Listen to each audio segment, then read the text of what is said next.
At the prestigious Anchor Bay Yacht Club's annual regatta dinner, I watched my husband's family toast their success while calling me just another pretty face who married for money, loud enough for the entire dining room to hear. As I stood to leave with whatever dignity remained, I leaned close to my mother-in-law's ear and whispered, "You might want to check who actually owns the marina where your precious yacht is docked." The color drained from her face as understanding began to dawn, but she had no idea that her family's humiliation was just the beginning. Before we jump back in, tell us where you're tuning in from, and if this story touches you, make sure you're subscribed, because tomorrow, I've saved something extra special for you. The morning sun cast long shadows across the polished mahogany floors of my private office on the 32nd floor of the Maritime Commerce Building, where I had been conducting business for the past 8 years under a name my husband's family had never bothered to learn. Victoria Sterling Chen sat behind her executive desk, reviewing quarterly financial reports from Sterling Maritime Holdings, the company she had built from a single boat repair facility into the largest marina and maritime services operation on the eastern seaboard. My journey to this moment had begun 15 years earlier, when I was still Victoria Chen, a 22-year-old marine engineering graduate from MIT who had inherited her grandfather's struggling boat repair shop in what was then a deteriorating waterfront district. The facility consisted of 3 aging dry docks, a small office building with a leaking roof, and equipment that belonged in a maritime museum rather than a functioning business. My grandfather, Chen Wei-ming, had immigrated from Taiwan in 1963, with nothing but maritime expertise learned in the shipyards of Kaohsiung, and an unshakable belief that hard work could overcome any obstacle. He had built Chen Marine Services from absolute poverty, operating out of a converted warehouse and sleeping on a cot in his office until the business generated enough revenue to rent a small apartment nearby. Growing up, I had spent every summer working alongside my grandfather, learning to diagnose engine problems by sound, understanding the intricacies of hull design, and absorbing his philosophy that excellence in service would eventually attract success. While other children attended summer camps or vacationed with their families, I was covered in engine grease, learning to operate heavy machinery, and developing an intuitive understanding of maritime engineering that would later prove invaluable. When my grandfather passed away during my senior year at MIT, he left me the business along with a handwritten letter that I still kept framed in my office.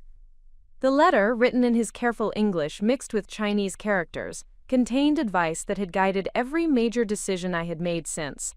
"Victoria, success comes not from what others give you, but from what you build with your own hands and mind. Never let anyone make you smaller than your capabilities. The ocean does not care about your gender or your background. It respects only competence and preparation." The inheritance had come at a crucial moment in my career planning. My MIT classmates were accepting positions with major engineering firms, aerospace companies, and technology corporations that offered impressive starting salaries and clear advancement paths. The practical choice would have been to sell my grandfather's struggling business and pursue conventional career opportunities that matched my educational credentials. Instead, I made the decision that would define the next 15 years of my life. I declined job offers from Boeing, General Electric, and Raytheon to move back to the waterfront district and transform my grandfather's repair shop into something unprecedented in the regional maritime industry. The first year was a masterclass in humility and determination. I worked 16-hour days, learning aspects of business management that MIT had never covered. I studied accounting, marketing, regulatory compliance, and customer service, while simultaneously maintaining my technical responsibilities for boat repairs and engine overhauls. My initial business plan was ambitious, but carefully researched. The waterfront district was undergoing gentrification, with developers purchasing deteriorating industrial properties for conversion into luxury residential and commercial spaces. I recognized that this transformation would create demand for high-end marina services that could accommodate the expensive boats owned by wealthy professionals moving into waterfront condominiums and townhouses. However, implementing this vision required capital that I did not possess and expertise in areas that extended far beyond my engineering background. I needed to understand real estate development, luxury service management, and the social dynamics of affluent clients who expected sophisticated amenities along with technical competence. I spent nights researching successful marina operations throughout New England, studying their service offerings, pricing strategies, and customer relationship management approaches.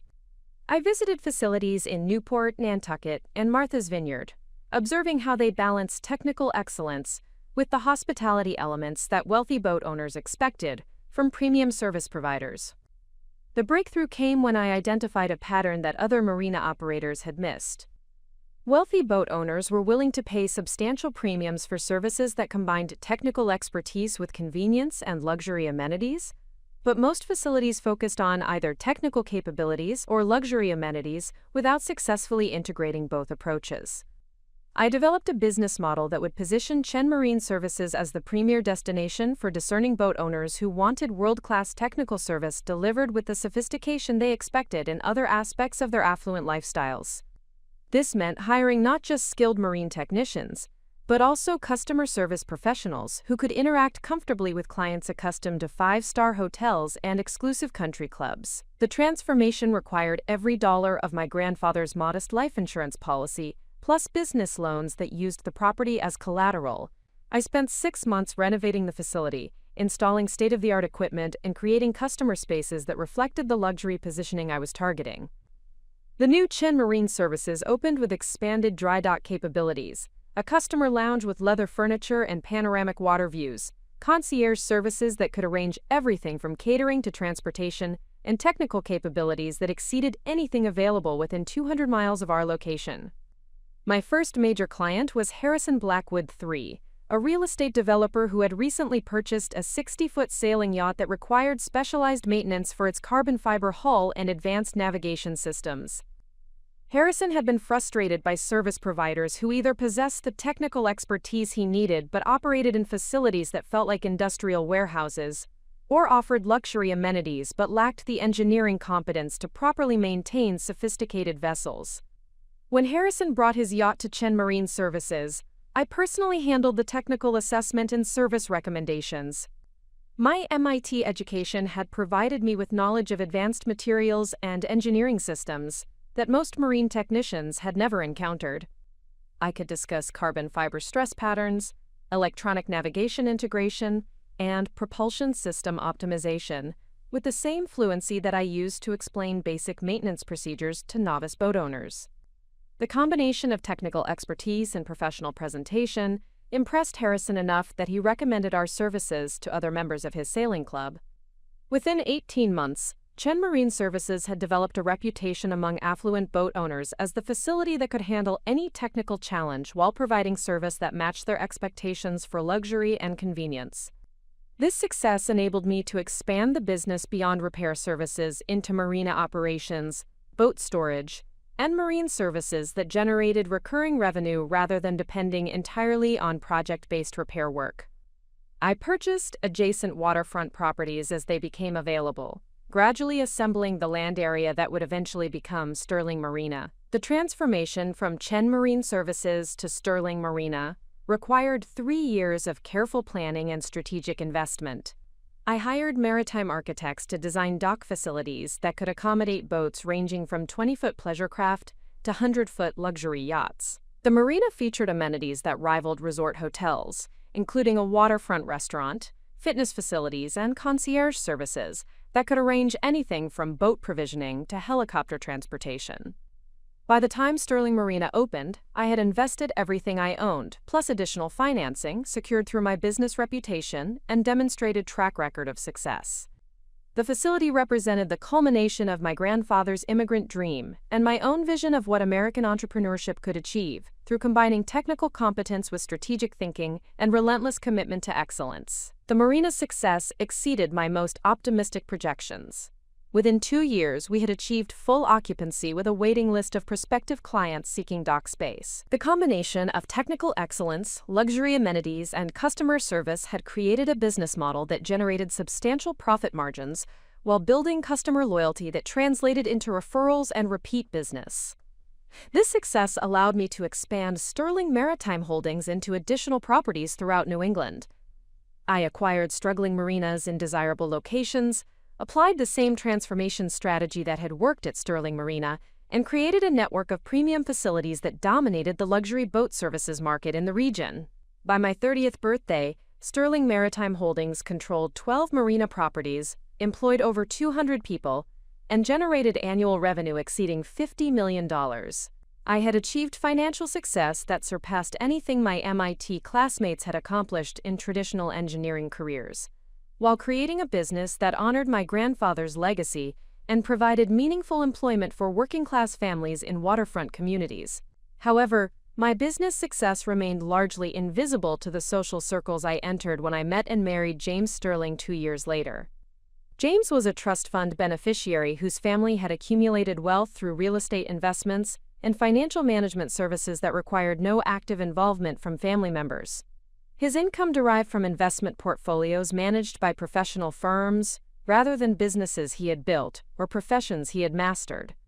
When James introduced me to his family as his fiancée, they saw a young woman with an engineering degree who had married into their social class rather than a successful business owner who had achieved financial independence through entrepreneurial accomplishment. The assumption that I had married James for his money was so automatic that no one in his family ever asked detailed questions about my background or professional activities. Preparing and narrating this story took us a lot of time, so if you are enjoying it, subscribe to our channel. It means a lot to us. Now back to the story. This misunderstanding was reinforced by my decision to use a hyphenated name after marriage, while maintaining complete separation between my personal and professional identities. Sterling Maritime Holdings continued to operate under my original business name and corporate structure, while Victoria Sterling Chen participated in social activities and charitable events associated with James's family without discussing her business responsibilities or achievements. The separation served practical purposes beyond privacy preferences. My business clients appreciated dealing with an owner-operator who could make immediate decisions about technical and service issues without consulting family members or business partners. Maintaining professional independence also protected Sterling Maritime Holdings from potential complications that could arise from James's family learning about the company's success and attempting to influence business decisions or claim involvement in achievements they had not contributed to creating. For 8 years, this arrangement had worked effectively. James understood that I managed successful business interests without needing details about specific operations or financial performance. His family assumed that my professional activities were modest consulting work or charitable involvements that occupied my time without generating substantial income or requiring serious attention. The deception was not malicious, but rather a recognition that James's family measured worth through inherited wealth and social connections, rather than entrepreneurial achievement or professional competence. They valued family pedigree and educational credentials from elite institutions above business success or technical expertise, particularly when those accomplishments belonged to women who had not been born into their social class. This morning, as I reviewed Sterling Maritime Holdings' quarterly report showing record profitability across all 12 properties, I reflected on the irony of my situation. The same people who dismissed me as a trophy wife whose primary qualification was physical attractiveness were about to discover that their comfortable lifestyle and social status depended on Marina services provided by the woman they had consistently underestimated and marginalized. The revelation was not something I had planned or anticipated, but rather the inevitable result of James's family's increasing arrogance and their assumption that their wealth and social position protected them from consequences of treating others with contempt and condescension. Tonight's regatta dinner at Anchor Bay Yacht Club would provide the perfect setting for this revelation, as the Sterling family yacht, along with boats owned by their closest friends and business associates, occupied premium dock spaces at Sterling Marina under long-term contracts that generated substantial revenue for my company while making their luxurious lifestyle possible. As I prepared to leave my office and attend the evening's festivities, I wondered how James's family would respond when they learned that the woman they had dismissed as intellectually inferior and financially dependent actually controlled the maritime infrastructure that enabled their recreational activities and social prominence. The thought brought a smile to my face as I locked my office and headed toward what would undoubtedly be the most interesting dinner conversation of my marriage. The Sterling family compound occupied 12 acres of prime waterfront real estate in the exclusive Beacon Hills neighborhood, where property values began at $8 million and the annual association fees exceeded most people's salaries. The main house, a Georgian colonial mansion built in 1923, commanded panoramic views of the harbor while serving as headquarters for a family whose wealth had been accumulating for 4 generations without requiring any member to demonstrate particular competence or ambition.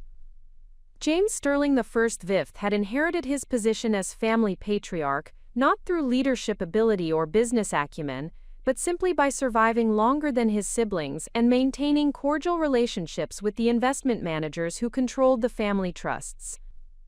At 68, he possessed the comfortable confidence that comes from never having experienced financial uncertainty or professional failure, largely because he had never engaged in activities that involved meaningful risk or personal accountability. His wife, Margaret Whitmore Sterling, had married into the family 43 years earlier, after graduating from Vassar with a degree in art history that had never been applied to any productive purpose, beyond organizing charity galas and museum fundraising events. Margaret's primary accomplishments involved managing household staff, coordinating social events, and maintaining the family's reputation within social circles, where appearance and connections mattered more than achievement or character. Their eldest son, James Sterling V, had followed the predictable path of elite private schools, an Ivy League education that emphasized networking over learning, and a career in investment banking that leveraged family connections rather than analytical capabilities. At 42, James V managed a portfolio of inherited assets while pursuing recreational activities that reinforced his social status among other trust fund beneficiaries, who measured success through luxury consumption rather than productive contribution. My husband, James Sterling VI, represented the 4th generation of this comfortable mediocrity. At 38, he possessed sufficient charm and social graces to navigate elite social circles, while lacking the drive or vision that might have led to independent achievement. His income derived entirely from family trusts managed by professional firms, leaving him free to pursue interests in sailing, golf, and charitable board positions that required attendance at meetings but little actual responsibility. The Sterling family's wealth had originated with James Sterling I, who had demonstrated genuine entrepreneurial ability by building a successful textile manufacturing business during the industrial expansion of the early 20th century. However, each subsequent generation had become more removed from productive activity, transforming inherited assets into investment portfolios while adopting lifestyles that emphasized leisure and social position over professional accomplishment. This pattern of declining engagement with productive work was not uncommon among established wealthy families, but the Sterlings had embraced their parasitic relationship with inherited wealth more completely than most. They viewed business ownership and professional careers as activities for people who lacked sufficient family resources to avoid such necessities, failing to understand that meaningful work provided satisfaction and identity that passive wealth accumulation could never replace. My introduction to the Sterling family dynamics had occurred during my engagement to James, when I was invited to Sunday dinner at the family compound and subjected to the subtle interrogation techniques that wealthy families employed to assess potential additions to their social circle. The questions were carefully designed to determine my background, my family's financial status, and most importantly, my motivations for marrying into their elevated social position. Margaret had conducted this examination with the skill of a prosecutor, asking seemingly innocent questions about my childhood, my parents, occupations, and my professional plans that were actually attempts to determine whether I represented a financial threat or social embarrassment to family reputation. The assumption underlying every inquiry was that any woman marrying James must be motivated primarily by access to sterling wealth and social status. When I mentioned my engineering degree from MIT, the family's reaction had been politely dismissive rather than impressed. Technical education was viewed as evidence of middle-class background rather than intellectual achievement, something that practical people pursued when they lacked family resources that made professional careers unnecessary. The possibility that I might have entrepreneurial ambitions or significant business capabilities never entered their consideration. This attitude had persisted throughout my 8-year marriage, with family members consistently treating my professional activities as harmless hobbies that occupied my time without generating serious income or requiring meaningful expertise. When I attended business meetings or traveled for work purposes, the family assumed these activities were charitable involvements or social commitments rather than responsibilities associated with managing a substantial business operation. The Sterling family's blindness to my professional achievements was reinforced by their social circle, where wives were expected to contribute to family status through charitable work, cultural activities, and social connections, rather than independent business success. Women who pursued serious careers were viewed as either unfortunate individuals who lacked sufficient family resources to avoid such necessities, or ambitious climbers who sought professional recognition to compensate for modest backgrounds. This environment had made it relatively easy to maintain separation between my identity as Victoria Sterling Chen, wife of a trust fund beneficiary, and my role as the owner and chief executive of Sterling Maritime Holdings. The Sterling family's lack of curiosity about business operations that did not directly affect their investment portfolios meant that they never asked detailed questions about my professional activities or attempted to understand the scope and success of my maritime business empire. The irony of this situation was that the Sterling family's recreational lifestyle depended extensively on services provided by my company, without their recognition of this relationship. The family yacht, a 75-foot sailing vessel named Sterling Legacy, occupied a premium berth at Sterling Marina under a long-term contract that generated substantial annual revenue for my business. The boat's maintenance, storage, and concierge services were provided by my employees, using equipment that I had purchased and facilities that I had designed and constructed. Beyond the direct services provided to Sterling family vessels, my marina operations supported the broader social network that enabled their lifestyle and status. The majority of boats docked at Sterling Marina belonged to wealthy families who comprised the Sterling family's social circle, creating a maritime community where business relationships and personal friendships overlapped in ways that the Sterling family had never bothered to understand or investigate. This oversight extended to other members of their social circle who had similarly failed to research the ownership structure of the facilities they used regularly. Harrison Blackwood III, who had been my first major client and had recommended my services to the Sterling family, remained unaware that the young woman he had dismissed as James's trophy wife was actually the business owner who had transformed his sailing experience and significantly increased the value of his maritime investments. The Whitmore family, Margaret's relatives who maintained their own boats at Sterling Marina, had never connected Victoria Sterling Chen with the Chen Marine Services that had evolved into Sterling Maritime Holdings. They continued to treat me with the condescending politeness reserved for younger women who had married above their social class, unaware that their recreational activities were facilitated by my business expertise and entrepreneurial success.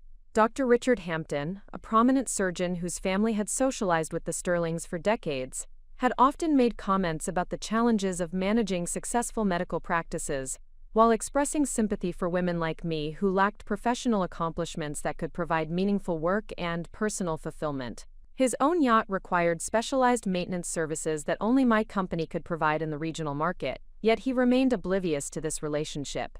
These patterns of blindness and assumption had created a situation where an entire social network of wealthy individuals depended on my business operations, while simultaneously dismissing my capabilities and achievements. Their comfort and status were enabled by my entrepreneurial success, yet their prejudices prevented them from recognizing this fundamental contradiction in their attitudes and behavior.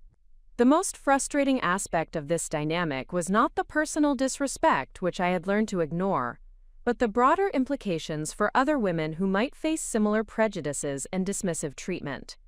The Sterling family's attitudes reflected widespread assumptions about women's capabilities and motivations that could limit opportunities for female entrepreneurs and business leaders who did not have the luxury of maintaining separate personal and professional identities.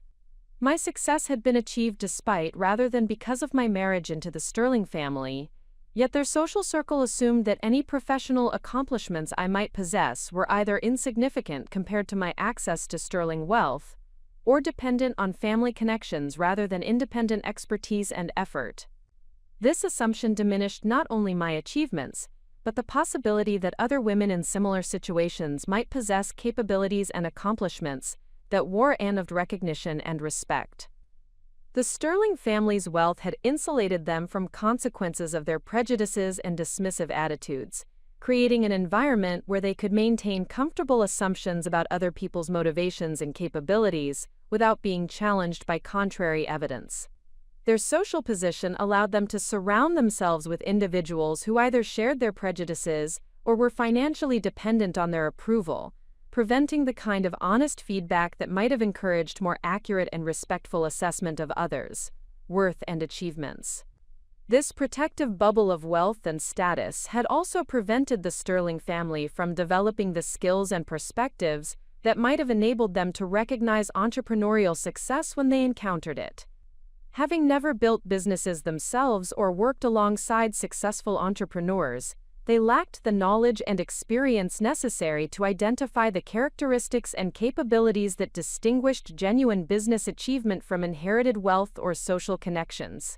The maritime industry required technical expertise, operational management skills, customer relationship capabilities, and strategic thinking that could not be acquired through social connections or family wealth alone. My success had required mastering complex engineering principles, understanding regulatory frameworks, managing substantial construction projects, and developing service delivery systems that could satisfy demanding clients while generating sustainable profit margins. These accomplishments represented exactly the kind of practical intelligence and business acumen that the Sterling family claimed to value in their investment decisions and business partnerships, yet they remained unable to recognize these qualities when they appeared in contexts that challenged their preconceived notions about women's capabilities and motivations. The evening's regatta dinner would provide an opportunity to test whether the Sterling family could acknowledge and respect business achievement when it was revealed in circumstances that made denial impossible. Their response would demonstrate whether their prejudices were merely casual assumptions that could be corrected through education and evidence, or fundamental attitudes that would persist even when confronted with unmistakable proof of their errors and limitations. As I selected jewelry and accessories that would complement my evening gown, I reflected on the broader significance of the evening's potential revelations. The Sterling family's reaction would serve as a case study in how established wealth and social position could either enable growth and learning or reinforce comfortable prejudices that prevented accurate assessment of other people's worth and potential contributions to society. The stakes of this revelation extended beyond personal vindication or family dynamics to questions about how successful women navigate social environments that may not be prepared to recognize or respect their achievements. The evening would test whether truth and evidence could overcome prejudice and assumption, or whether some individuals were too invested in their comfortable misconceptions to acknowledge reality when it contradicted their preferred narratives. My preparation for the evening included not only selecting appropriate attire and accessories, but also considering how to present information about Sterling Maritime Holdings in ways that would maximize impact while maintaining the dignity and professionalism that had characterized my business operations. The revelation needed to be clear and undeniable, but delivered with the class and competence that would reinforce rather than undermine the business reputation I had worked years to establish and maintain. As I applied the final touches to my makeup and prepared to join James for the drive to Anchor Bay Yacht Club, I felt a mixture of anticipation and satisfaction that had nothing to do with revenge or personal gratification. Tonight would provide an opportunity to demonstrate that assumptions about people's capabilities and worth could be not only wrong but counterproductive for everyone involved in maintaining them. The Sterling family was about to discover that their comfortable prejudices had prevented them from recognizing and appreciating genuine accomplishment in their own family, while their dismissive attitudes had created unnecessary barriers to relationships that might have been mutually beneficial if based on respect and accurate understanding rather than assumption and condescension. The morning of the regatta dinner began with an emergency conference call at 7 a.m. that would test every business leadership skill I had developed over 8 years of building Sterling Maritime Holdings. Marcus Chen, my operations director and nephew of my late grandfather, was calling from Sterling Marina's main facility, where overnight storms had caused significant damage to the northern dock section that housed some of our most valuable client vessels. "Victoria, we have a situation." Marcus began without preamble, his voice carrying the controlled urgency I had learned to associate with genuine crises rather than routine operational challenges. The storm surge last night exceeded our projections by 18 inches, and the wave action compromised the structural integrity of docks 7 through 12. We have 23 boats in that section, including the Sterling Legacy and Harrison Blackwood's new 70-footer. I closed my eyes and mentally calculated the financial and reputational implications of this crisis. The boats in the affected section represented over $40 million in client assets, while the dock infrastructure itself had cost nearly $2 million to construct and install just 3 years earlier. More critically, the timing of this emergency threatened to disrupt the regatta dinner, where many of our most important clients would be expecting to discuss their boats' condition and our facility's reliability. "What's the immediate assessment?" I asked, already moving toward my laptop to access the Marina's security camera system and weather monitoring equipment that provided real-time data about conditions at all Sterling Maritime Holdings facilities. Marcus had prepared for this question with a thoroughness that made him invaluable during crisis situations. The structural damage is concentrated in the connector joints between dock sections 7 and 9, where the wave action created lateral stress that exceeded design specifications. We can stabilize the situation temporarily, but permanent repairs will require removing all vessels from the affected area and rebuilding approximately 300 feet of dock infrastructure. This was precisely the type of crisis that separated competent marina operators from industry leaders. The technical challenges were significant, but solvable, while the customer service implications required sophisticated communication and relationship management strategies that could either strengthen or destroy client confidence in our capabilities and reliability. I had encountered similar situations during Sterling Maritime Holdings' early years, when unexpected equipment failures or severe weather events had threatened to undermine the business reputation we were working to establish. Each crisis had provided opportunities to demonstrate our commitment to client service, while developing operational procedures that prevented similar problems in the future. "How long for temporary stabilization?" I asked, simultaneously reviewing weather forecasts and assessing the availability of emergency equipment and personnel that would be required for immediate response efforts. 4 hours if we mobilize both emergency crews and bring in additional materials from the Gloucester facility," Marcus replied, referring to the comprehensive disaster response protocols we had developed after a similar crisis 3 years earlier, had taught us the importance of maintaining redundant equipment and cross-trained personnel at multiple locations. This response time would allow us to secure the affected vessels and restore basic dock functionality before afternoon activities at the yacht club would require clients to access their boats. However, the permanent repairs would take approximately 2 weeks and cost an estimated $300,000 that had not been budgeted for this quarter. More immediately, the crisis required delicate communication with affected clients who would need to understand the situation while maintaining confidence in our ability to protect their valuable vessels and restore full service capability. These conversations would need to balance transparency about the challenges we faced with reassurance about our professional competence and commitment to client satisfaction. "Begin stabilization immediately," I instructed, already developing a communication strategy that would address client concerns while demonstrating the crisis management capabilities that distinguish Sterling Maritime Holdings from competitors who might handle similar situations less professionally. "I'll handle client notifications personally, starting with the highest value vessels and working through the complete list systematically." The next 3 hours required the kind of multitasking and crisis leadership that business schools attempted to teach through case studies, but could only be truly learned through real-world experience managing complex operations under pressure. I coordinated emergency response activities while simultaneously conducting individual phone calls with 23 boat owners who needed specific information about their vessels, condition, and our recovery timeline. These conversations revealed the relationship capital that Sterling Maritime Holdings had accumulated through 8 years of exceptional service and professional integrity. Rather than panic or threats to move their boats to competitor facilities, clients expressed confidence in our ability to handle the situation effectively, while offering assistance and support that reflected genuine respect for our operational capabilities. Harrison Blackwood's response was particularly meaningful. "Victoria, I've seen how you handle challenges, and I have complete confidence that you'll resolve this situation better than any other marina operator in the region could manage," he said when I called to discuss the condition of his 70-foot sailing yacht. "Let me know if you need additional resources, or if there's anything I can do to help coordinate with other affected owners." This level of client loyalty and trust represented years of consistent performance and relationship building that could not be purchased or faked. It reflected the business philosophy my grandfather had instilled during my childhood summers working in his repair shop. technical competence, and professional integrity would eventually create customer relationships that could survive temporary setbacks and occasional crises. By noon, the emergency stabilization was complete.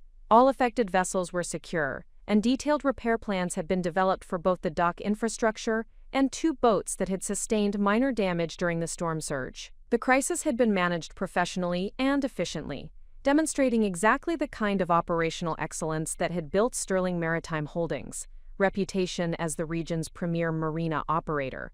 However, the morning's emergency response had consumed time and energy that I had planned to use for preparation for the evening's regatta dinner. The crisis management had also reminded me of the substantial responsibilities and pressures associated with operating a business that managed millions of dollars in client assets, while employing over 200 people whose livelihoods depended on our continued success and growth. These responsibilities represented the reality of entrepreneurial leadership that was invisible to individuals like the Sterling family, who assumed that business ownership primarily involved enjoying profits generated by other people's work, rather than managing complex operations that required constant attention and periodic crisis response. The morning's emergency had provided a perfect example of why business success required capabilities that could not be inherited or acquired through social connections alone.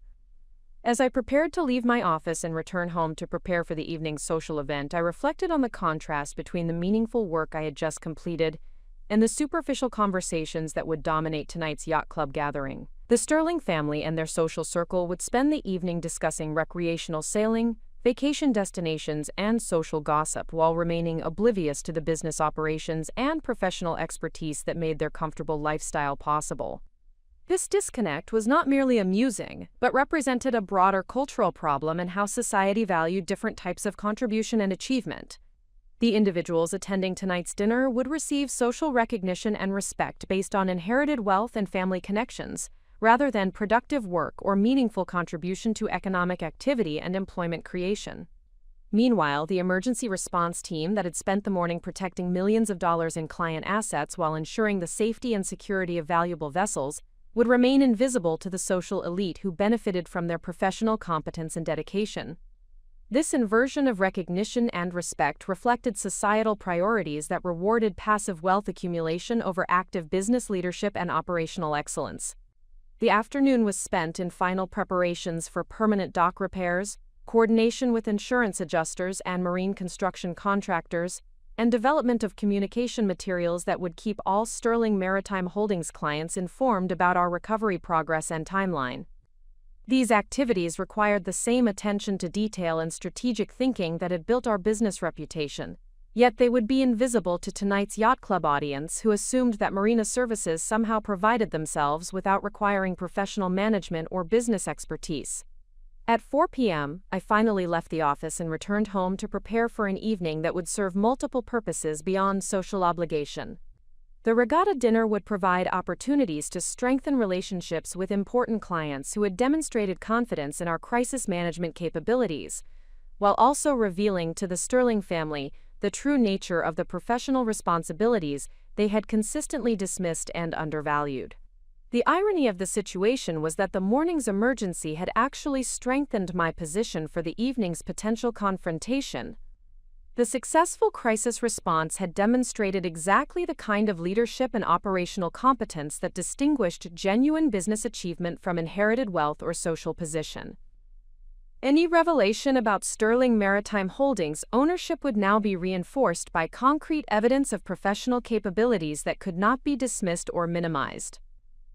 As I selected attire for the evening that would convey both social appropriateness and professional authority, I considered how the day's events had prepared me for whatever conflicts might emerge at the yacht club. The morning had reminded me of my actual accomplishments and responsibilities, providing confidence that was based on demonstrated competence rather than social position or family connections. The Sterling family's attitudes and behavior over 8 years of marriage had never seriously threatened my self-confidence, because my identity and self-respect were grounded in professional achievement and business success that existed independently of their recognition or approval. Their dismissive treatment was annoying and occasionally frustrating, but it could not undermine the fundamental satisfaction that came from building something meaningful through expertise and effort. This evening would test whether the Sterling family was capable of growth and learning when confronted with evidence that contradicted their comfortable assumptions, or whether their prejudices were too fundamental to their worldview to be modified by mere facts. Their response would reveal as much about their character and limitations as it would about their attitudes toward women's capabilities and achievements. The broader significance of tonight's potential revelation extended beyond personal vindication to questions about how society could better recognize and reward genuine contribution and achievement, while reducing the unearned advantages that inherited wealth provided to individuals who had not demonstrated comparable capabilities or character. My grandfather's immigrant experience had taught him that American society offered opportunities for advancement through work and achievement, but his grandson's marriage had revealed that established wealthy families often remained insulated from the competitive pressures and performance standards that motivated excellence in others. This protection from consequences could lead to complacency and prejudice that diminished both personal development and social contribution. The Sterling family represented a test case in whether privileged individuals could transcend the limitations of their comfortable circumstances to appreciate and respect achievement in others, particularly when that achievement challenged their assumptions about social hierarchy and personal worth. Their reaction to learning about Sterling Maritime Holdings would reveal whether wealth and status had made them incapable of recognizing excellence that originated outside their familiar social categories. As evening approached and James returned home from his afternoon sailing activities, I felt prepared for whatever conversations and confrontations the night might bring. The morning's crisis management had reminded me of my actual capabilities and responsibilities, while the successful resolution had provided fresh evidence of the professional competence that the Sterling family had consistently failed to recognize or appreciate. Tonight would determine whether truth and evidence could overcome prejudice and assumption, or whether some individuals were too invested in their comfortable misconceptions to acknowledge reality, even when it directly contradicted their preferred narratives about other people's worth and capabilities. The Anchor Bay Yacht Club had stood as a monument to maritime tradition and social exclusivity since 1892, when railroad barons and shipping magnates had established the institution as a retreat from the commercial pressures that had generated their substantial fortunes. The clubhouse, a magnificent example of shingle-style architecture, commanded sweeping views of the harbor while housing dining rooms, meeting facilities, and social spaces that had witnessed more than a century of business negotiations, political discussions, and social ceremonies among the region's most influential families. Tonight, the club's main dining room had been transformed for the annual regatta dinner, an event that combined celebration of sailing achievements with networking opportunities and social positioning that extended far beyond recreational boating.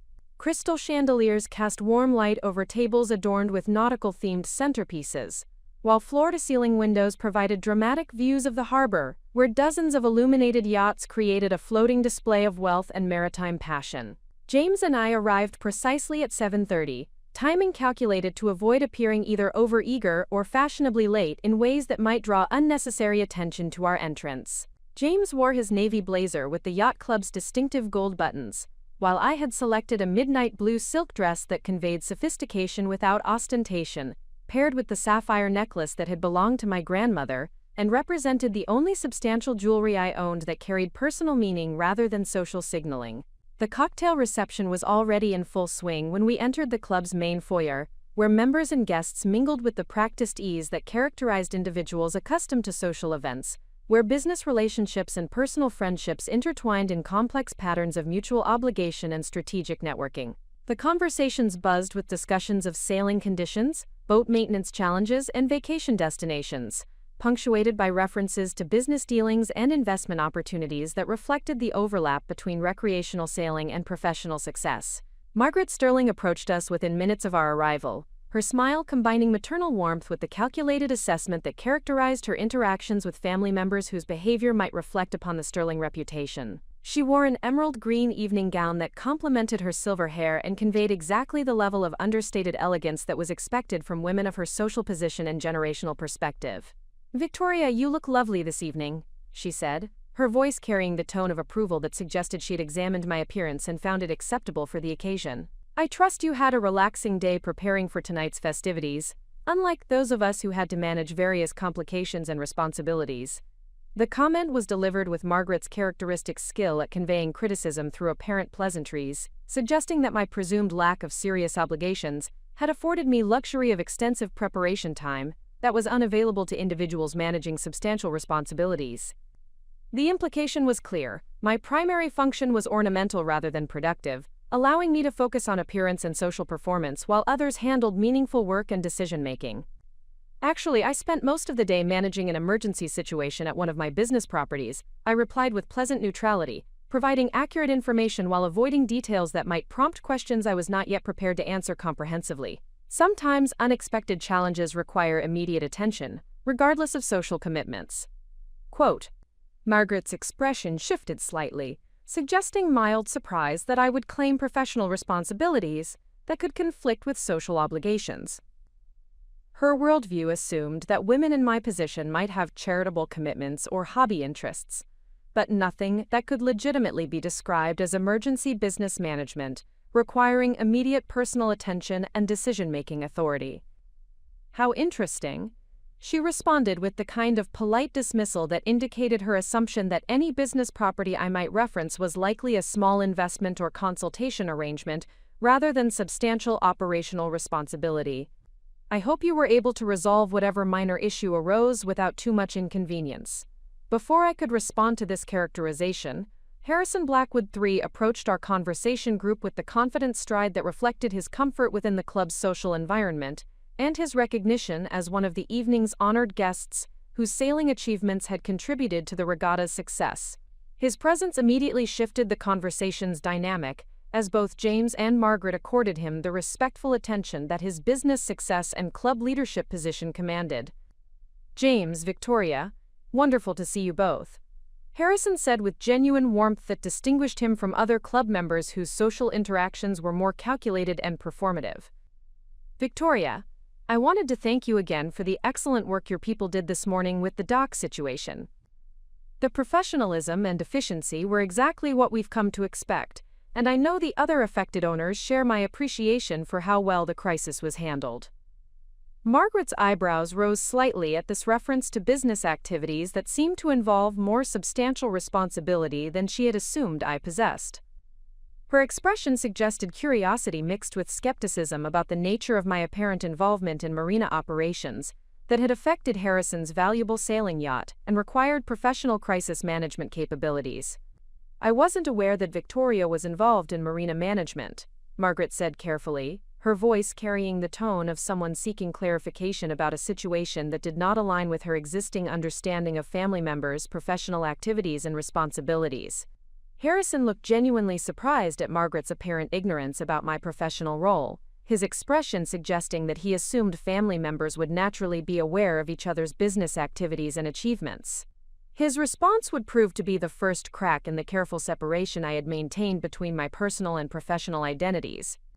Victoria's operation is the finest marina facility on the entire eastern seaboard, Harrison replied with enthusiasm that reflected his genuine appreciation for Sterling Maritime Holdings, service quality and operational excellence. The technical expertise and customer service are exceptional, and the facility management is absolutely first-rate. We've had our boat there for 3 years, and the experience has been outstanding in every respect. The conversation paused as Margaret processed this information, her expression indicating confusion about how her daughter-in-law could be operating a marina facility without her knowledge or understanding. James appeared equally puzzled, though his confusion seemed to stem from uncertainty about the scope of my business activities rather than complete ignorance of their existence. Dr. Richard Hampton joined the conversation at this moment, his arrival adding another perspective that would further complicate the evening's social dynamics. Richard had known the Sterling family for decades and maintained his own yacht at Sterling Marina, though he had never connected the facility's ownership with my identity as James's wife and Margaret's daughter-in-law. "Are we discussing marina facilities?" Richard asked with the jovial confidence that characterized his social interactions at the yacht club. "I must say the new management at Sterling Marina has been absolutely exceptional. The quality of service and the facility improvements over the past few years have been remarkable. Whoever owns that operation certainly knows how to run a first-class maritime business." Margaret's expression was becoming increasingly strained, as multiple club members referenced a Marina operation that apparently involved me in ways that contradicted her understanding of my professional activities and capabilities. The conversation was revealing information that challenged fundamental assumptions about family relationships and individual achievements that she had maintained for 8 years. "I seem to be missing something important about Victoria's professional activities," Margaret said with the careful tone of someone attempting to gather information while avoiding the appearance of family discord or communication failures. "Perhaps you could clarify the nature of your involvement with this Marina that Harrison and Richard are discussing." The moment had arrived when maintaining separation between my personal and professional identities was no longer possible or appropriate. The evening's social dynamics had created a situation where direct questions demanded honest answers that would either reveal the truth about Sterling Maritime Holdings, ownership, or require deceptive responses that would compromise my personal integrity and professional reputation. Sterling Marina is one of 12 facilities operated by Sterling Maritime Holdings, the company I founded 8 years ago, I said with quiet clarity that allowed the information to register fully before continuing. "We provide premium marina services throughout New England, specializing in luxury vessel management and waterfront property development." The silence that followed this statement was profound, as Margaret, James, and other nearby conversation participants processed information that fundamentally altered their understanding of my identity, capabilities, and achievements. The revelation recontextualized every assumption they had made about my professional activities, financial independence, and business expertise over the course of our 8-year relationship. Margaret was the first to respond, her voice carrying a tone of disbelief mixed with the beginning recognition that her dismissive attitudes toward my capabilities had been based on incomplete and inaccurate information about my actual professional accomplishments and business success. "You own Sterling Marina?" she asked, her question indicating that she was beginning to understand the implications of this revelation for her family's relationship with the facility that housed their yacht and provided services they had always assumed were managed by unknown business entities rather than family members. "Sterling Maritime Holdings owns and operates Sterling Marina along with 11 other premium marina facilities throughout New England," I clarified, providing information that expanded the scope of the revelation beyond a single property to a substantial business empire that represented years of entrepreneurial achievement and operational excellence. Harrison's expression shifted to one of amused respect as he realized the irony of the situation he had unknowingly participated in for years. "You mean to tell me that I've been recommending your services to other club members without realizing that you were James's wife?" he asked with a laugh that reflected appreciation for the elegant way I had managed the intersection of personal and professional relationships. The conversation was attracting attention from other club members who sensed that something significant was being revealed within their social circle. Charles Whitmore, Margaret's brother, approached with curiosity about the discussion that seemed to be generating unusual interest and emotional reactions among participants. "What's all the excitement about?" Charles asked with the casual confidence of someone accustomed to being included in important conversations and social developments within the club's membership. "We're just learning that Victoria owns the marina where most of our boats are docked," Richard explained with amusement that reflected his appreciation for the surprise revelation. "It appears that we've been praising the exceptional service without realizing we were complimenting a family member." Charles's expression indicated the same confusion and disbelief that had characterized other family members, reactions to information that contradicted their long-standing assumptions about my professional status and business capabilities. His response would contribute to the growing realization that the Sterling family's understanding of my identity and achievements had been fundamentally incomplete and inaccurate. The revelation was spreading through the cocktail reception as club members shared information about the surprising connection between Victoria Sterling Chen and the marina operation that served many of their vessels. The news created a buzz of conversation that reflected genuine interest in the business success that had been hidden within their social circle for years. James had remained largely silent during these revelations, his expression suggesting internal processing of information that required significant adjustment to his understanding of our marriage and my independent professional identity. His reaction would prove crucial for determining how the family would respond to learning about achievements that they had never recognized or acknowledged, The evening was transforming from a routine social event into a moment of truth that would test whether the Sterling family could acknowledge and respect business achievement when it originated from sources they had not expected or previously recognized. Their response would reveal essential information about their character, values, and capacity for growth and learning when confronted with evidence that challenged comfortable assumptions and prejudices. As the cocktail reception continued, I found myself at the center of conversations that had shifted from polite social pleasantries to genuine discussions of business operations, entrepreneurial achievement, and professional expertise that commanded respect from individuals who had previously dismissed my capabilities and contributions. The transformation was both satisfying and challenging, as it required navigating complex social dynamics while maintaining the professional dignity and personal integrity that had characterized my business operations and family relationships throughout 8 years of careful balance between competing identities and obligations. The formal dinner service commenced at 8:30, with club members and their guests taking assigned seats at tables arranged to optimize both harbor views and social interaction among individuals whose business relationships and personal friendships created a complex network of mutual interests and obligations. The Sterling family had been seated at the captain's table, a position of honor that reflected their long-standing membership and substantial financial contributions to club operations and sailing programs. I found myself positioned between James and Dr. Patricia Caldwell, a prominent maritime attorney whose legal practice specialized in admiralty law and yacht registration issues that affected many club members. Patricia had built her reputation through meticulous attention to regulatory compliance and contractual negotiations that protected her clients' substantial maritime investments, while ensuring proper legal documentation for complex ownership structures and commercial arrangements. The conversation during the first course centered on sailing conditions and regatta results, with participants sharing observations about wind patterns, racing strategies, and vessel performance that demonstrated the technical expertise that distinguished serious sailors from casual recreational boaters. These discussions revealed the depth of maritime knowledge that club members possessed, reflecting years of experience and substantial investment in understanding sailing techniques and boat handling capabilities. Margaret Sterling dominated much of the early conversation, sharing observations about sailing competition and club activities with the authoritative tone that reflected her decades of involvement in yacht club social functions and maritime community leadership.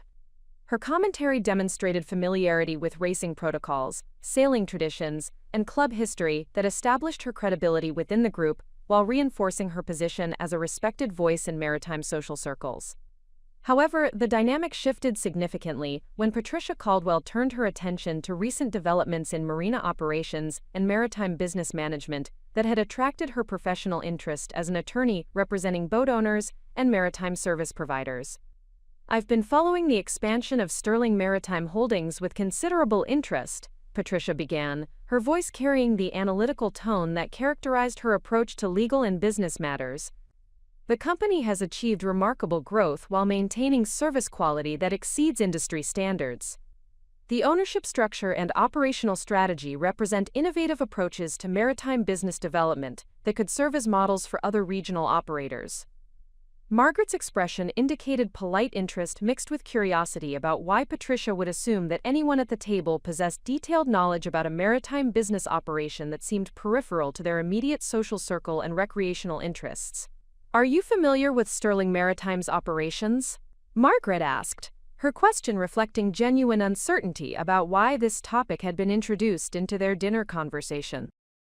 Patricia appeared surprised by the question, her expression suggesting that she assumed the connection between Sterling Maritime Holdings and the Sterling family would be obvious to all table participants.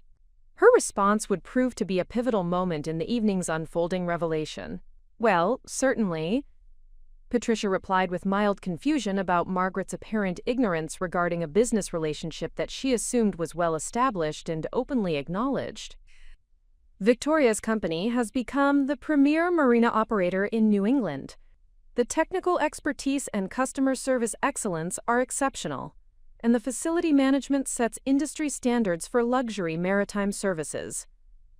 The silence that followed this statement was profound, as Margaret processed information that fundamentally altered her understanding of family relationships and individual achievements that she had maintained for 8 years. Her expression indicated the beginning recognition that her assumptions about my professional activities and business capabilities had been completely inaccurate. James appeared equally stunned, though his reaction seemed to reflect surprise about the scope and recognition of business activities that he had understood existed, but had never fully comprehended in terms of their significance within the maritime industry and business community. Charles Whitmore, who had been listening to the conversation with increasing attention, leaned forward with the expression of someone attempting to clarify information that seemed to contradict his existing understanding of family dynamics and professional relationships. Patricia, when you reference Victoria's company, are you indicating that she owns Sterling Maritime Holdings? Charles asked with careful precision that reflected his background in financial management and his experience evaluating business operations and ownership structures. Of course, Patricia responded with matter-of-fact confidence that indicated her assumption that this information was common knowledge among family members and close associates. Victoria founded the company 8 years ago and has built it into the most successful marina operation on the eastern seaboard. The business achievement is remarkable by any measure, particularly considering the competitive challenges and regulatory complexities involved in maritime service provision. Margaret's face had gone pale as the implications of this revelation became clear. For 8 years she had dismissed me as a trophy wife, whose primary qualifications were physical appearance and social acceptability, while simultaneously benefiting from marina services provided by the very business empire she had been unknowingly patronizing through her family's recreational sailing activities.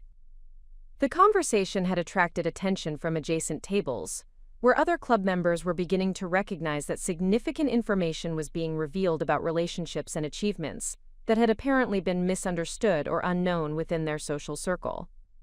Dr. Richard Hampton, who had moved closer to overhear the discussion, interjected with observations that further expanded the scope of the revelation about Sterling Maritime Holdings, impact on club members, sailing experiences, and maritime investments.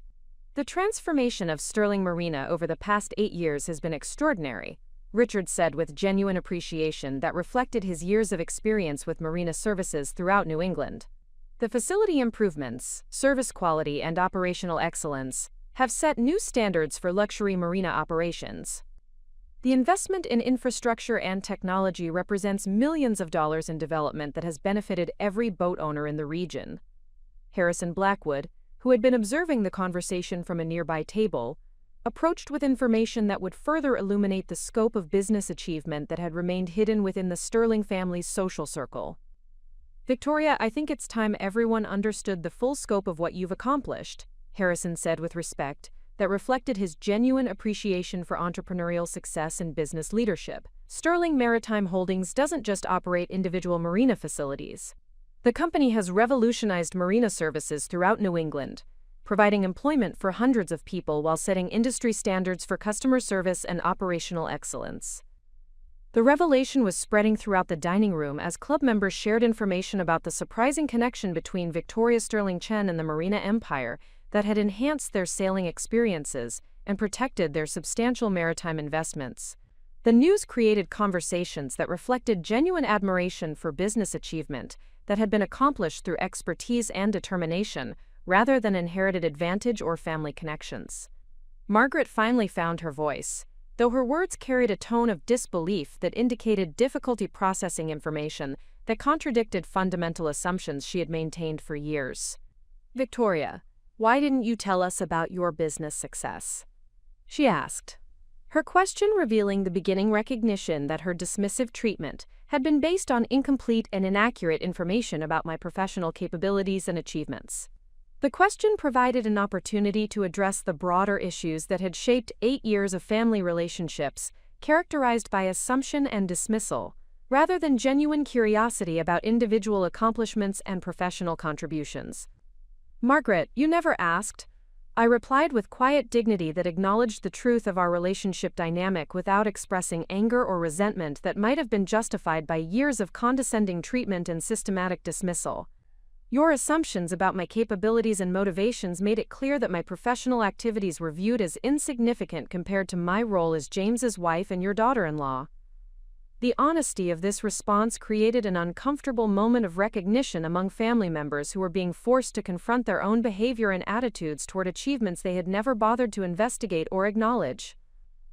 James spoke for the first time since the revelations had begun, his voice carrying uncertainty mixed with what appeared to be genuine surprise about the extent of business success that had been achieved independently of family resources or connections. "Victoria, I knew you managed business interests, but I never realized the scope of what you had built," James said with apparent sincerity that suggested his ignorance had been genuine rather than deliberately dismissive. "Why didn't you share more details about Sterling Maritime Holdings?" This question revealed the complex dynamics that had shaped our marriage and family relationships, where assumptions and lack of curiosity had prevented the kind of communication that might have led to greater understanding and mutual respect. "James, you showed no interest in the details of my professional responsibilities." I responded with factual accuracy that avoided accusation while acknowledging the reality of our relationship patterns. "When I mentioned business meetings or work commitments, you treated them as social obligations rather than professional requirements. Your family's assumptions about my motivations and capabilities made it easier to maintain separation between my personal and professional identities." Dr. Caldwell, who had been observing this family dynamic with the analytical perspective of someone accustomed to evaluating complex relationships and institutional structures, offered observations that placed the evening's revelations in broader context. This situation illustrates how assumptions and stereotypes can prevent recognition of achievement and capability, Patricia said with professional insight that reflected her experience in legal practice and business analysis. "Victoria's accomplishments represent exactly the kind of entrepreneurial success that should be celebrated and recognized, yet family relationships and social expectations apparently prevented proper acknowledgement of her business leadership and industry impact." The conversation continued as other club members approached to congratulate me on business achievements they had not previously connected with my identity as a Sterling family member. These interactions revealed the genuine respect that my professional work had earned within the maritime community, contrasting sharply with the dismissive treatment I had received from individuals who had made assumptions based on social position rather than demonstrated competence. Captain William Morrison, the club's commodore and a retired Navy officer whose maritime expertise commanded universal respect among members, offered perspective that elevated the evening's discussion beyond personal family dynamics to broader questions about recognition and achievement. "Mrs. Sterling Chen, your company's contributions to maritime safety and service excellence have been recognized throughout the industry," Captain Morrison said with formal respect that reflected both his military background and his genuine appreciation for operational competence and professional integrity. "The Sterling Maritime Holdings operation represents best practices in facility management and customer service that other operators attempt to emulate." This recognition from the club's senior leadership created a moment of validation that transcended family approval or social acceptance. The respect was based on demonstrated competence and measurable achievement, rather than inherited position or social connections, representing the kind of recognition that could only be earned through excellence and sustained performance. The revelation had transformed the evening from a routine social event into a moment of truth that exposed the limitations of assumptions and stereotypes, while demonstrating how genuine achievement could command respect from qualified evaluators who understood the expertise and commitment required for business success. Margaret's response to these developments would prove crucial for determining whether the Sterling family could acknowledge and respect accomplishment when it challenged their preconceived notions about individual capabilities and motivations. "Victoria, I owe you an apology," Margaret said with apparent sincerity that suggested genuine recognition of her errors in judgment and treatment. "I made assumptions about your interests and capabilities that were clearly wrong. Your business success is impressive by any measure, and I should have recognized and respected your achievements." This acknowledgement represented a significant development in family relationships, though it remained to be seen whether the change in understanding would translate into lasting modification of attitudes and behavior patterns that had characterized 8 years of marriage and family interaction. The evening continued with conversations that reflected a fundamental shift in how club members and family members perceived my identity and achievements. The revelation had created opportunities for genuine recognition and respect, based on demonstrated competence rather than social assumptions. while also exposing the limitations of stereotypes and prejudices that could prevent accurate assessment of individual worth and contribution. As the dinner service concluded and the evening's formal program began, I reflected on the broader significance of the revelations that had transformed a social event into a moment of personal and professional vindication that demonstrated the power of truth and achievement to overcome assumption and dismissal. The evening's formal program commenced with the traditional presentation of sailing awards and recognition of regatta participants whose achievements had distinguished them during the season's competitive events. Captain Morrison delivered remarks that celebrated both individual accomplishments and the collaborative spirit that characterized the club's maritime community, emphasizing how sailing excellence reflected broader principles of dedication, skill development, and perseverance that extended beyond recreational activities into professional and personal success. However, the atmosphere in the dining room had been fundamentally altered by the revelations about Sterling Maritime Holdings' ownership and operational scope. Conversations continued throughout the award presentations, with club members processing information that recontextualized their understanding of relationships and achievements within their social circle, while recognizing how assumptions and stereotypes had prevented accurate assessment of individual capabilities and contributions.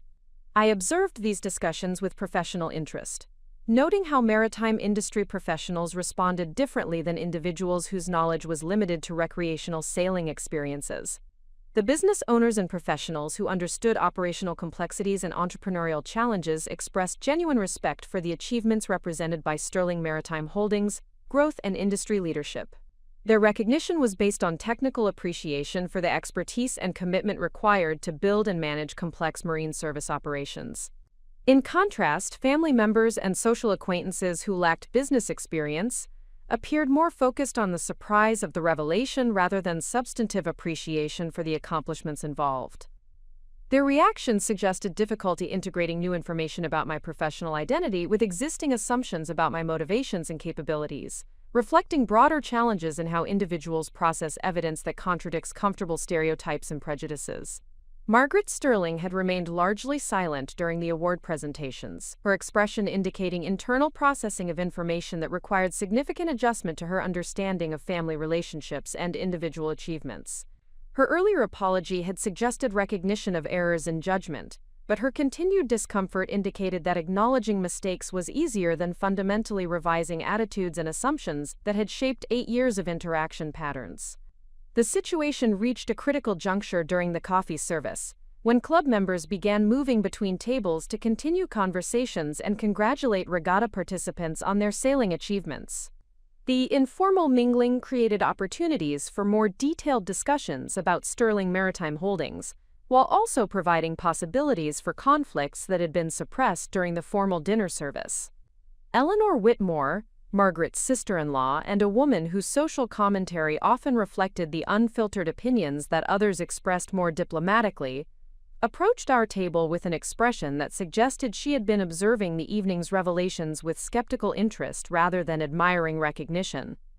"Well, this has certainly been an evening of surprises," Eleanor announced with the kind of calculated loudness that ensured nearby tables could overhear her observations. Who would have imagined that our little Victoria had been conducting business operations all along? Though I suppose these days everyone claims to be an entrepreneur or business owner of some sort. The comment was delivered with Eleanor's characteristic skill at conveying dismissal through apparent acknowledgement, suggesting that while she had been forced to recognize my business activities, she remained skeptical about their significance or legitimacy. Her tone implied that Sterling Maritime Holdings might represent the kind of modest consulting arrangement or small-scale operation that individuals sometimes inflated beyond their actual scope or importance. Patricia Caldwell, who had been observing family dynamics with the analytical perspective that characterized her legal practice, responded with information that would prove particularly devastating to Eleanor's attempt at minimization and dismissal. "Eleanor, I believe you may be underestimating the scope and significance of Victoria's achievements," Patricia said with professional authority that reflected her extensive knowledge of maritime business operations and industry standards. Sterling Maritime Holdings controls over $300 million in marina properties and marine service operations. The company employs more than 400 people, and generates annual revenue that exceeds many Fortune 500 companies. These are not modest consulting arrangements, but substantial business achievements that have transformed Marina services throughout New England. The precision and scale of these financial details created immediate impact among table participants who possessed sufficient business knowledge to understand the implications of revenue numbers and employment figures that Patricia had provided. The information established Sterling Maritime Holdings as a major regional enterprise, rather than the small-scale operation that Eleanor had attempted to suggest. Eleanor's expression shifted to one of defensive skepticism, suggesting that she remained reluctant to acknowledge achievements that contradicted her preferred narrative about family relationships and individual capabilities. Her response would reveal whether she possessed sufficient character to accept evidence that challenged comfortable assumptions. "Those are certainly impressive claims," Eleanor said with calculated doubt that implied questions about the accuracy of information Patricia had presented. "Though I suppose financial figures can be interpreted in various ways, depending on how one calculates revenue and asset valuations." Harrison Blackwood, who had been listening to this exchange with growing irritation at Eleanor's dismissive attitude, intervened with observations that would further establish the credibility and significance of Sterling Maritime Holdings' business achievements. "Eleanor, there's no interpretation required," Harrison said with firm authority that reflected both his business experience and his direct knowledge of marina operations through years of customer experience. "Victoria's company has revolutionized marina services throughout the region. The facility management, customer service, and operational excellence are extraordinary by any measure. I've recommended Sterling Maritime Properties to dozens of boat owners, and every single recommendation has resulted in complete satisfaction and appreciation for the quality of service provided." Dr. Richard Hampton added perspective that emphasized the broader industry recognition that Sterling Maritime Holdings had achieved through consistent performance and innovation in marina management and marine services. "The company's reputation extends far beyond regional operations," Richard observed with respect that reflected his own professional standards and appreciation for operational excellence. Maritime industry publications have featured Sterling Maritime Holdings as an example of best practices in customer service and facility management. The business achievement represents genuine industry leadership rather than local success.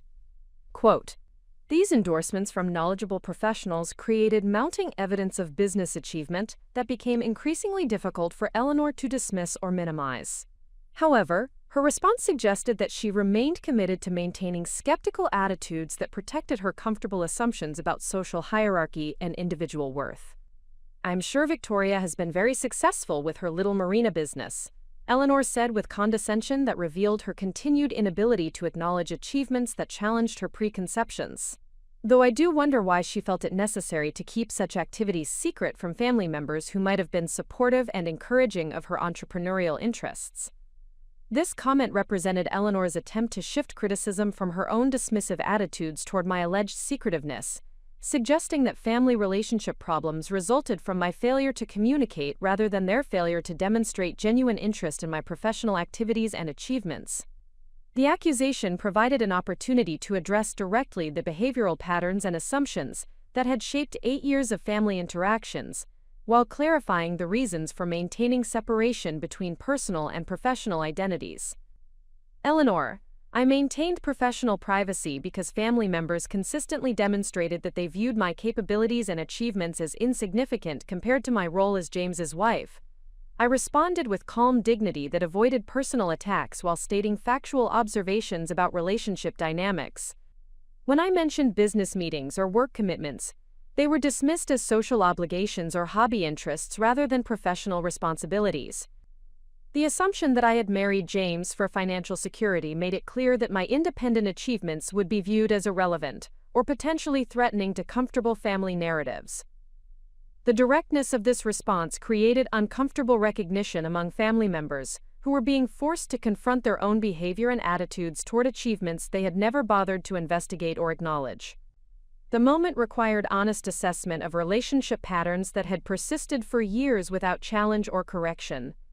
Margaret, who had been observing this confrontation with visible discomfort, attempted to redirect the conversation toward reconciliation, rather than continued conflict that might create lasting damage to family relationships. Perhaps we should focus on celebrating Victoria's success rather than analyzing past communication patterns. Margaret suggested with diplomatic authority that reflected her years of managing family dynamics and social situations that required careful navigation of competing interests and sensitivities. However, Eleanor appeared determined to continue her challenge to achievements she remained reluctant to acknowledge fully, suggesting that her skeptical attitudes reflected deeper resistance to evidence that contradicted established social hierarchies and assumptions about individual worth and capability.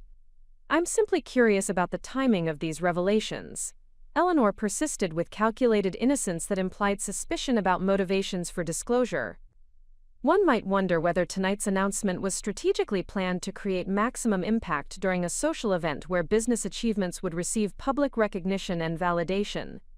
This accusation represented Eleanor's final attempt to undermine the legitimacy of achievements she could not deny, by suggesting that their revelation was motivated by strategic calculation rather than honest response to direct questions and professional recognition from knowledgeable industry participants.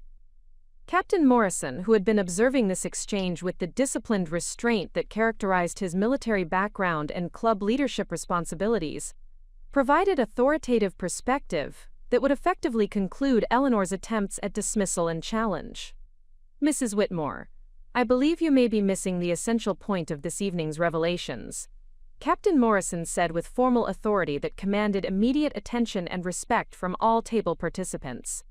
"Mrs. Sterling Chen's business achievements represent exactly the kind of entrepreneurial success and professional excellence that our club has traditionally celebrated and honored. The scope and quality of Sterling Maritime Holdings' operations reflect dedication, expertise, and leadership that deserve recognition and respect, rather than skepticism or minimization." Quote, "The captain's intervention represented institutional validation that transcended family dynamics and social politics, establishing professional recognition based on demonstrated competence and measurable achievement, rather than inherited position or social connections." His support effectively ended Eleanor's attempts to challenge or dismiss achievements that had been documented and verified by multiple credible sources. Eleanor's response to this authoritative correction revealed the fundamental character limitations that had motivated her skeptical attitudes throughout the evening's revelations. "Of course, Captain Morrison, I meant no disrespect," Eleanor said with defensive retreat that indicated recognition that her challenge had been unsuccessful and inappropriate. "I'm sure we're all very proud of Victoria's business success, regardless of how it was achieved or when it was revealed to family members." The qualification, "regardless of how it was achieved," represented Eleanor's final attempt to maintain subtle criticism while appearing to accept defeat, suggesting that she remained unable to acknowledge genuine achievement without implying questions about legitimacy or methodology. James, who had been largely silent during this confrontation, finally spoke with apparent determination to address family dynamics that had been exposed by the evening's revelations. "Eleanor, Victoria's achievements speak for themselves," James said with firmness that reflected growing understanding of the unfair treatment his wife had received from family members whose assumptions and prejudices had prevented appropriate recognition and respect. "Her business success is remarkable by any measure, and she deserves our support and appreciation rather than skepticism or qualified acknowledgement." This support from James represented significant development in our relationship, suggesting that the evening's revelations had created opportunities for better understanding and mutual respect based on accurate information rather than comfortable assumptions and stereotypes. The confrontation had demonstrated how truth and evidence could overcome prejudice and dismissal when supported by credible witnesses and institutional authority, while also revealing the character limitations of individuals who remained committed to comfortable assumptions, despite overwhelming contrary evidence. As the evening's formal activities concluded and club members began preparing to depart, I reflected on how the confrontation had clarified fundamental differences between individuals who could acknowledge and respect achievement when it challenged their assumptions, and those whose prejudices were too fundamental to their worldview to be modified by mere facts and evidence. The evening had provided validation that transcended family approval or social acceptance, establishing professional recognition based on demonstrated competence and industry leadership that could not be dismissed or minimized by individuals whose opinions were based on assumption rather than knowledge and experience. The drive home from Anchor Bay Yacht Club unfolded in contemplative silence as James and I processed the evening's revelations and their implications for our marriage, family relationships, and future interactions within the Sterling family's social circle. The dramatic shift in family dynamics had created opportunities for enhanced understanding and mutual respect, while simultaneously exposing fundamental differences in values and character that would require careful navigation to preserve family harmony and personal integrity. James broke the silence as we approached our Beacon Hills neighborhood, his voice carrying a tone of genuine curiosity that represented a significant departure from the casual disinterest he had previously shown toward my professional activities and business responsibilities. "Victoria, I need to understand something that's been bothering me since the dinner conversation." James began with apparent thoughtfulness that suggested serious reflection about the evening's revelations. "If Sterling Maritime Holdings generates the kind of revenue that Patricia mentioned, why have we maintained separate financial arrangements throughout our marriage? Your business success clearly exceeds my trust fund income, yet we've operated under assumptions about financial contribution that were completely inaccurate." This question addressed fundamental aspects of our relationship structure that had been based on assumptions about financial capability and independence that the evening's revelations had proven entirely incorrect. The inquiry provided an opportunity to discuss broader issues of financial autonomy, professional identity, and marriage dynamics that had been shaped by stereotypes and incomplete information rather than honest communication and mutual understanding. "James, I maintained financial independence because I never wanted there to be questions about my motivations for marriage or concerns about access to Sterling family assets. I responded with the directness that the evening's revelations had made both possible and necessary. Your family's assumptions about my background and financial status made it clear that they viewed me as someone seeking economic security through marriage, rather than an individual capable of achieving independent financial success." The explanation revealed how family attitudes and social expectations had influenced fundamental decisions about marriage structure and financial arrangements that had persisted throughout 8 years of relationship without ever being directly addressed or reconsidered based on changed circumstances or improved understanding. James appeared to process this information with growing awareness of how family prejudices and assumptions had affected relationship dynamics and personal decisions in ways that neither of us had fully recognized or addressed during our marriage. His response would indicate whether the evening's revelations had created genuine opportunities for improved understanding and modified relationship patterns. "You're saying that you kept your business success private to protect yourself from accusations that you had married me for money, even though your income actually exceeded mine significantly," James said with what appeared to be developing recognition of the irony and complexity of the situation we had navigated throughout our marriage. "Precisely," I confirmed, appreciating his apparent effort to understand motivations and concerns that had shaped decisions about professional privacy and financial independence that had characterized our relationship from its beginning. Maintaining separation between my personal and professional identities prevented conflicts that might have arisen if your family had known about Sterling Maritime Holdings' success and profitability. The conversation continued as we entered our home, where the familiar environment provided a more comfortable setting for addressing complex personal and professional issues that the evening's revelations had brought into focus. The transformation from public social event to private marriage discussion allowed for more honest and detailed exploration of relationship dynamics and future possibilities. James settled into his study while I prepared tea, both of us apparently needing time to process the evening's developments, before continuing conversations that would likely reshape our understanding of marriage roles, family dynamics, and professional recognition within our social circle. The revelations had created opportunities for enhanced intimacy and mutual respect, while also requiring acknowledgement of mistakes and missed opportunities that had characterized 8 years of relationship. When I joined James in the study, he had retrieved his laptop and was reviewing what appeared to be financial documents related to family trust arrangements and investment portfolios that had provided his income throughout our marriage. His expression suggested that he was attempting to compare his family's financial resources with the business achievements that Sterling Maritime Holdings represented.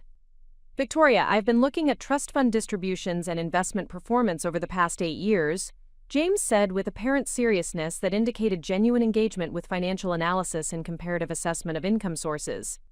If the revenue figures Patricia cited are accurate, your business success has significantly exceeded the Sterling family's passive investment returns. You've achieved financial independence that surpasses inherited wealth through entrepreneurial activity and business management. This recognition represented exactly the kind of acknowledgement that had been missing from our relationship and family dynamics throughout 8 years of marriage. The comparison of earned income versus inherited assets revealed fundamental differences in financial achievement and professional capability that the Sterling family had been unable or unwilling to recognize due to their prejudices and assumptions about individual worth and motivation. The business required substantial personal investment and professional risk that passive wealth management doesn't involve, I explained, providing context that distinguished entrepreneurial achievement from investment returns that required no active contribution or specialized expertise. Building Sterling Maritime Holdings demanded technical knowledge, operational management skills, customer relationship capabilities, and strategic planning that couldn't be acquired through family connections or inherited resources.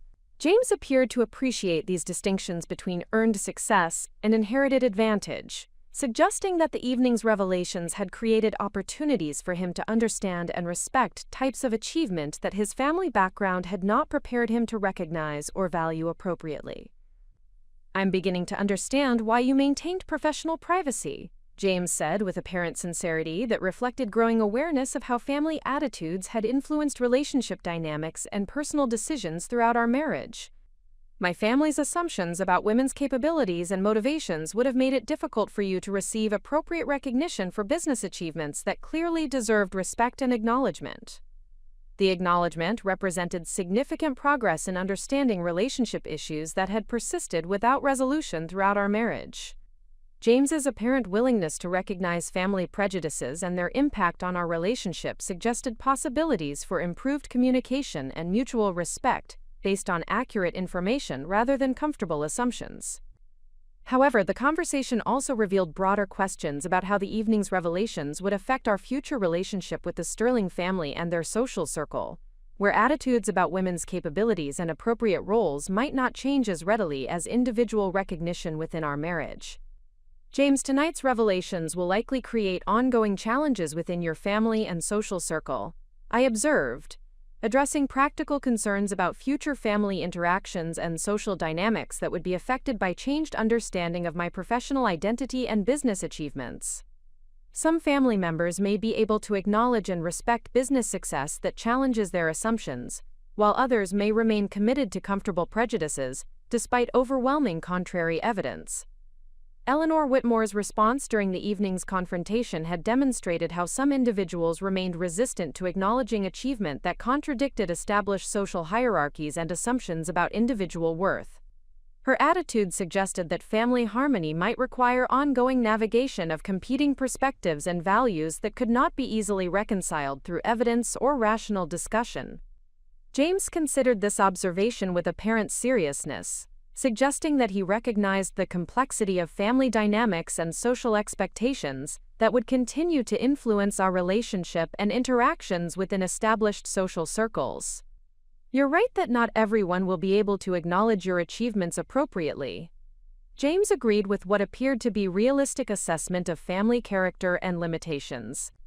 "But perhaps it's time for our family to confront prejudices and assumptions that have prevented us from recognizing and respecting genuine accomplishment when it challenges comfortable stereotypes." This perspective indicated significant maturation in James's understanding of family dynamics and social responsibility that extended beyond personal relationship issues to broader questions about how privileged individuals could contribute to more accurate and respectful assessment of individual worth and capability. The conversation was interrupted by my phone ringing with a call from Marcus Chen, whose timing suggested that business emergencies did not respect social schedules or personal relationship discussions. The call would provide immediate demonstration of the ongoing professional responsibilities that the evening's revelations had finally made visible to James and the Sterling family. "Victoria, we have an update on the dock repairs that requires your immediate attention." Marcus began with the professional efficiency that characterized his communication style during crisis management situations. "The marine construction crew has identified additional structural issues that will extend the repair timeline and increase project costs beyond our initial estimates. The situation required immediate decision-making about resource allocation, contractor management, and client communication that would test my ability to maintain professional leadership while simultaneously addressing personal relationship issues that the evening's revelations had created. "What are the specific structural problems and cost implications?" I asked, shifting immediately into the analytical mode that business crises demanded while remaining aware that James was observing my professional decision-making process for the first time with complete understanding of its significance and scope. Marcus provided technical details about foundation problems and engineering challenges that would require specialized equipment and extended construction timelines to resolve safely and permanently. The additional costs would exceed $100,000, while the extended repair schedule would affect client satisfaction and facility operations during the peak summer sailing season. "Authorize the additional work and extended timeline," I instructed after rapid analysis of alternatives and risk assessment. Client safety and facility integrity are non-negotiable priorities, regardless of cost implications or scheduling inconvenience. Prepare detailed communication for all affected clients that explains the situation while reassuring them about our commitment to facility quality and customer service. The decision-making process demonstrated exactly the kind of professional responsibility and business judgment that the Sterling family had been unable to recognize or appreciate throughout 8 years of relationship. The crisis management required technical expertise, financial analysis, customer relationship skills, and strategic thinking that distinguished genuine business leadership from passive wealth management or inherited advantage. James observed this professional interaction with apparent interest and respect that represented significant departure from his previous casual disregard for my business activities and responsibilities. His expression suggested growing appreciation for the complexity and significance of operational challenges that required immediate attention and decisive leadership. After concluding the business call, I found James reviewing notes he had apparently taken during my conversation with Marcus, suggesting genuine engagement with professional issues that he had previously dismissed or ignored.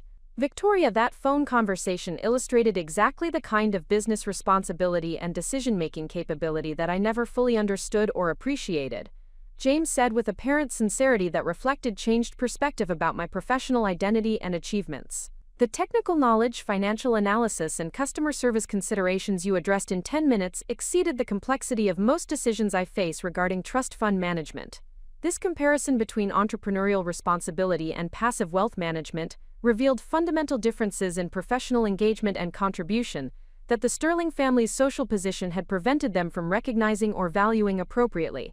The acknowledgement suggested possibilities for enhanced respect and understanding within our marriage based on accurate assessment of individual capabilities and achievements." The late evening provided additional opportunity for reflection about how the night's revelations would influence our future relationship and interactions with family members whose attitudes about women's capabilities and appropriate social roles might require time and continued evidence to modify substantially. "James, tonight represents a beginning rather than resolution of relationship challenges that have persisted throughout our marriage," I observed, addressing realistic expectations about family dynamics and social change that would require ongoing patience and strategic communication to achieve successfully.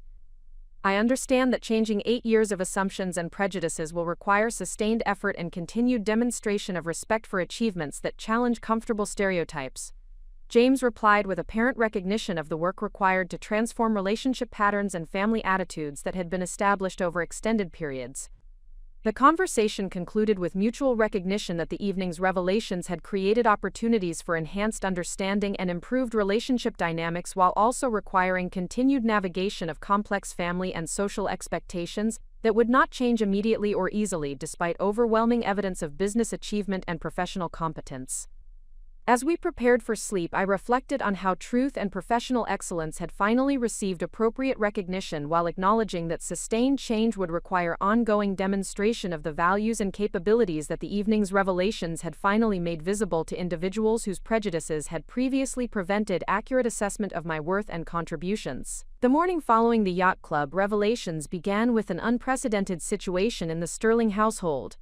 James had awakened before 6 a.m. and prepared coffee while reviewing business publications and maritime industry reports that he had apparently researched during the early hours. This departure from his typical morning routine of leisure reading and casual breakfast preparation indicated genuine engagement with professional topics that had previously held no interest for him.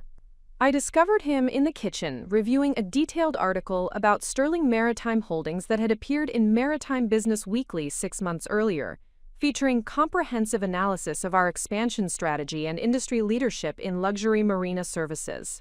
The publication had included photographs of our flagship facilities and interviews with industry experts who praised our innovative approaches to customer service and operational excellence.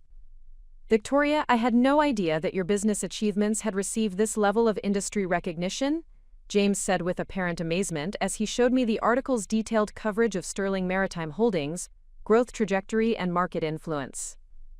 "This analysis describes your company as setting new standards for marina operations throughout New England, with expansion potential that could influence industry practices nationally."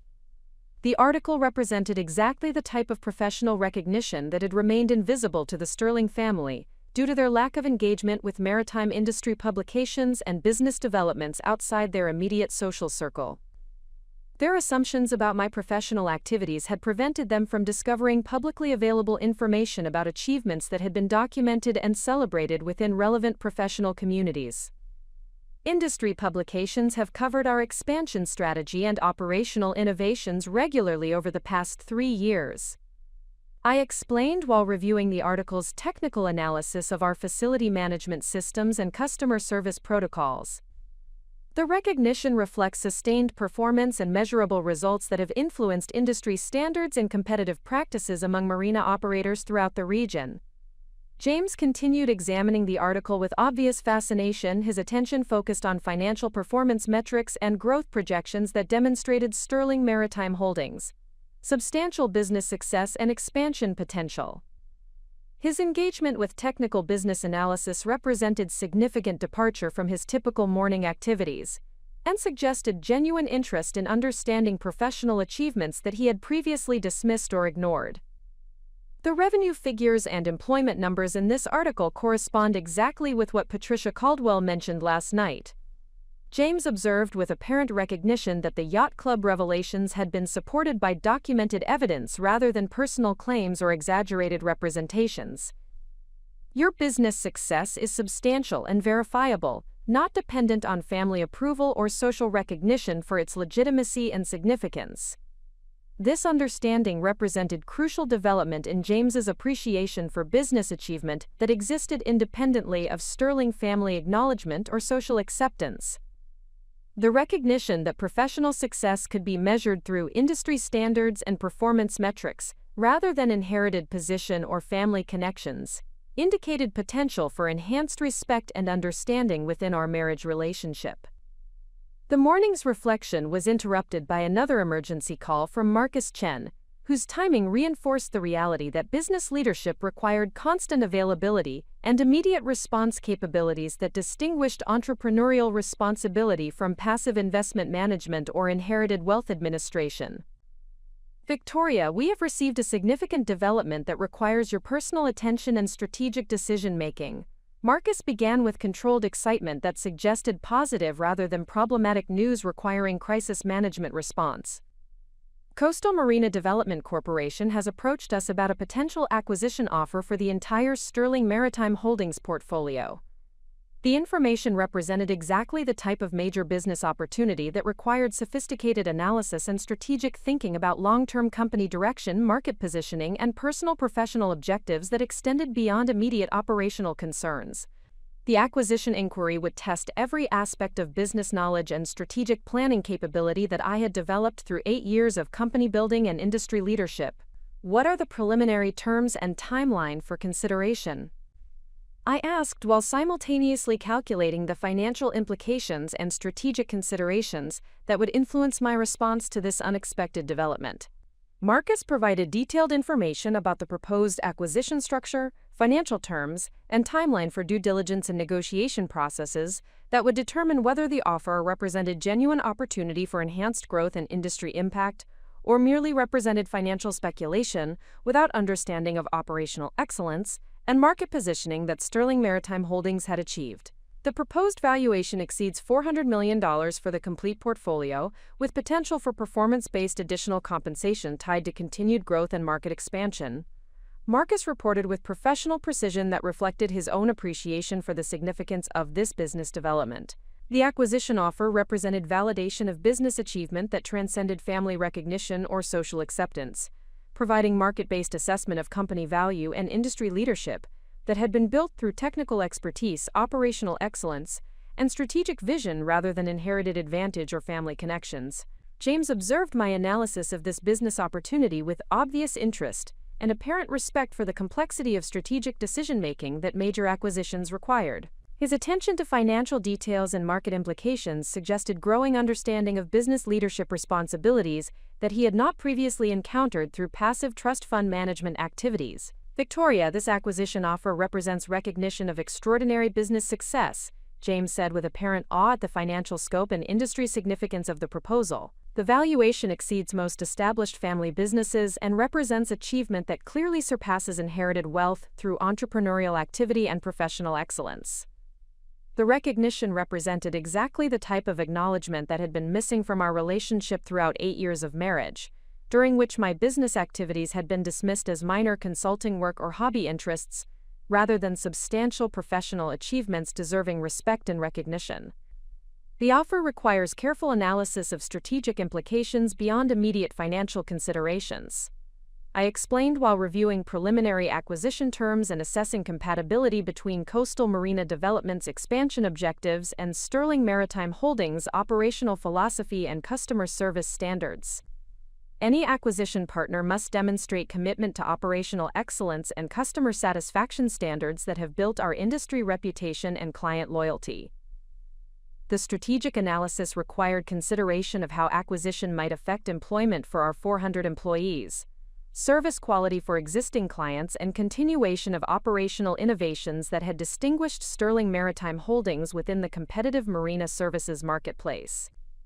These factors extended beyond financial calculations to encompass broader responsibilities and values that had guided company development and industry leadership. James appeared impressed by the comprehensiveness of considerations that acquisition decisions required, suggesting recognition that business ownership involved complex responsibilities and strategic thinking that extended far beyond profit maximization or personal financial benefit. How long will evaluation of this acquisition offer require? James asked with apparent understanding that major business decisions demanded thorough analysis rather than immediate response based on initial financial attraction. Comprehensive due diligence and strategic assessment will require approximately 6 weeks. I responded while calculating the timeline for financial analysis, operational evaluation, and strategic planning that would enable informed decision-making about this significant business opportunity. The process must include detailed review of Coastal Marina Development's operational capabilities, financial stability, and compatibility with our company culture and customer service standards. The conversation was interrupted by arrival of Margaret Sterling, whose unexpected morning visit suggested that the previous evening's revelations had created sufficient concern or curiosity to prompt immediate follow-up discussion rather than allowing family processing time before addressing relationship and business issues that had been exposed during the yacht club dinner. Margaret appeared somewhat tentative as she entered our kitchen, her expression indicating uncertainty about appropriate protocols for discussing business achievements that had fundamentally altered her understanding of family relationships and individual capabilities. Her presence provided opportunity to address family dynamics and future interaction patterns that would be influenced by changed recognition of my professional identity and achievements.